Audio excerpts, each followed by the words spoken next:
Hey, this is Paul, and if you're watching this live, happy Friday. Just here in California, and looking out the window, it's beautiful, cranking away. And I want to jump into this. This is so I get to work with a lot of Vistage chairs, executive coaches, and others who are growing two businesses. And maybe they've got a main business over here, and they're then an executive coach over here.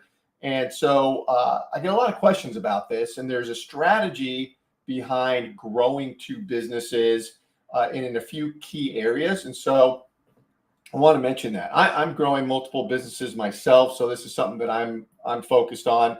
But just going to my whiteboard here. So when I start getting into this with people, the first thing we start talking about is if you've got two businesses, how does your branding fit into that? You know, your branding on LinkedIn, your branding on emails you're sending, all the places you're showing up. How does your brand look? Now, there are plenty of people that are growing multiple businesses all over LinkedIn, for example. And there are strategic ways they are presenting themselves and so forth. And when you talk about branding, uh, I get into, okay, what are the two businesses about? Is there crossover? Meaning, are you working with the same type of client in both businesses? Because if you are, then there's some strategy there about your branding and how you're showing up that would resonate with both of your businesses because you're working with a similar niche. And so you've got to get the branding down, and you could highlight with your branding. I use LinkedIn a lot because we're all on LinkedIn reaching out. Is that you could, of course, highlight all the businesses that you're involved with on LinkedIn. Maybe you overweight one of those businesses, and maybe there's a main business and a sub business. It's been all over the map for me. Some people have a main business, and this is really where the emphasis is. And if they get some clients for this sub business, so that's great, but they're not, massively focused on it. So it just depends on what you're doing. Maybe you overweight one of those businesses. So the branding discussion is key because also you don't want to confuse people when they're showing up and seeing you for the first time. So on LinkedIn's a great example as you're reaching out, maybe doing campaigns on LinkedIn. People are making value judgments about you. You don't want to confuse them. So they're trying to figure out what exactly this person do as they're trying to figure out if they want to connect with you, get on a phone call, whatever. So branding is key, and then you get into things like colors, fonts, images that represent your businesses that you're focused on. And one of the ways I do it with a couple of my businesses. I've got a business partner, and we are focused on the branding side on his LinkedIn account and really going hard on the branding, the messaging for one business on his LinkedIn, on mine, a different business. So do you have a business partner or what's going on there? So there are a lot of things to think about, but just get the branding down and make sure that it speaks to both businesses in the way that you want it to. Now, as I go down here, I want to talk about outreach campaigns. So this is interesting because these are LinkedIn campaigns or email campaigns, whatever you're doing. Uh, all should be focused on LinkedIn campaigns. And with LinkedIn campaigns, there are tools. Certainly, we use the tools, and we're working with folks where you can have concurrent campaigns going on. And I actually was working on this morning for an executive coach, has a couple businesses, and you can have separate messaging, separate campaigns going out using the same tool. So business one, you have your messaging that is specific to that niche. Business two, you have separate messaging for that separate niche. And then here you have these multiple tracks going on. And if you do this right, for example, we're doing it where there's a dashboard.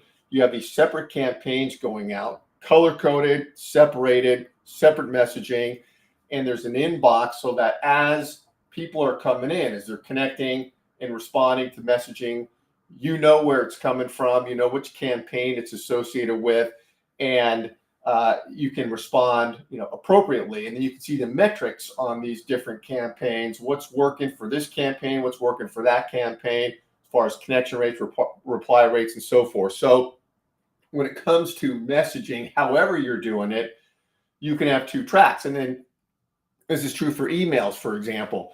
So I love Constant Contact, been on that platform for forever, delivering these email campaigns. And we've got different emails loaded up in there associated with the different businesses, and then messaging and branding and all that, of course, for one business going out in emails, and then branding for the other business, separate emails, tied to that business. So this can all be organized and pieced together. You got to think it through and just do it right if you've got these two businesses. And again, if there's crossover, that's a great discussion to have. The other piece here is the marketing. So this is the marketing of those businesses, and this is your content that you're putting out there. And I'm not going to do a deep dive into the type of marketing. Those are other episodes I've done and videos, but it's got to be original content where you're guiding, teaching, helping, your constituents, as opposed to just sharing other people's content all the time. That is a recipe for failure. I see people doing that all the time. Go read this. Here's a top 10 list. And it has nothing to do with them or their brand. And it just doesn't do anything to position them as an authority. No one's looking at it anyways, because that's what everyone does, just pushing out all these articles and stuff. Who's reading that stuff? And the algorithms work against that. Certainly if you're doing SEO on a website, it's original content. Otherwise, the algo is going to just destroy you. That's true on LinkedIn and every platform. Anyways, I digress there. But getting back to the marketing and the content for your two businesses, again, it could be overlap. Let's say you're working with small business owners at a certain level in both areas. Then you can direct content. One piece of content can be for both of those niches. But maybe your business is completely different from the other. And a good example would be if I've worked with folks who've had a coaching business and then cybersecurity business, very separate. And so there's different content that needs to go out for those two businesses. And so got to keep that organized when you're putting together your content. Hopefully you're, using videos to guide, teach, and help, or LinkedIn events like this, where you're engaging, building doing these LinkedIn Live events, and you could just, with your content calendar, just be organized with that, so you direct content to the right niche. And if you're running campaigns to two separate niches, then you're going to have the ability to target that niche with your content in different ways. If you're connected on LinkedIn, then if you're doing LinkedIn Live events, then you can invite your first level connections. So let's say you'd have these outreach campaigns on LinkedIn going on, connecting with the right niches. They're becoming your first level connections. So now when you're doing LinkedIn Live events, you're doing an event for cybersecurity. Obviously, you're inviting your first level connections for cyber for that event, and vice versa. So the marketing content, think about that. So this is a thing. Two businesses, and piece it together. Now, I want to kind of add a bonus in here, because this is a conversation that's been coming up a lot. Is when I'm working with folks, you've got your build funnel. Top of the funnel is generating awareness, then being interesting, generating interest in what you're doing. And then engagement comes from those two things if you do it right. Engagement, people coming into your inbox on outreach campaigns, people replying, opening, clicking emails, attending your LinkedIn events, all the areas where people engage, you get that. But then that's where the middle of the funnel, then below engagement is what I call the conversion phase, where you've got to convert to Zoom calls, manage your pipeline, close the business. There's that whole conversion phase. It's really strategy up top, execution down below. And if one or either of those or I should say, if one or both of those is broken, the thing's falling apart.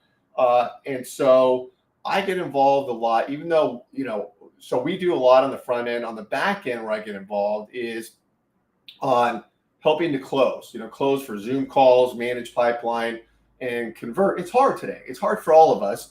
It's, fiercely competitive out there. But so you've got to really get into the nuance of closing business on the back end.